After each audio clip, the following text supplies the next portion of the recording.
আমাদের সনাতন ধর্মের ভগবান বলা হয় কৃষ্ণকে, শ্রীকৃষ্ণকে। শ্রীকৃষ্ণের আজকে আবির্ভাব তিথি, এই জন্য এটা জন্মাষ্টমী মহা উৎসব পালন করা হয়। যেহেতু বলা হয় কৃষ্ণস্তই ভগবান, আমাদের ধর্মের লোকেরা অনেককেই ভগবান মনে করে, কিন্তু আসলে একজনই ভগবান, একলা ঈশ্বর কৃষ্ণ, বাকি সব বৃত্ত।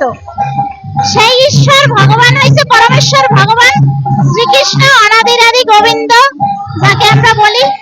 তো সেই ভগবানের আজকে আবির্ভাব তিথি, এইটা পালন করার মাধ্যমে আমরা যেহেতু এই জড়জগতে আছি, এখানে আমরা বিভিন্ন বিষয়ের দ্বারা কলুষিত হয়ে আছি। তো ভগবানের এই জন্মতিথি পালন করার মাধ্যমে আমরা পাপ থেকে মুক্ত হইতে পারি। এই জন্য এই শুভ তিথিটাকে মহা উৎসব বলা হয়, যাতে সকলে এই তিথি পালন করে ভগবানের কৃপা লাভ করতে পারে।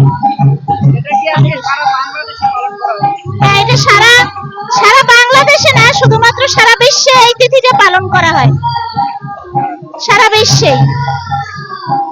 আপনি কোথা থেকে এসেছেন? আমি মগবাজার থাকি, ওই যে রাধাকান্ত মৌচাকের সাথে যুক্ত, মৌচাক রাধাকান্ত মন্দিরের সাথে আমি যুক্ত।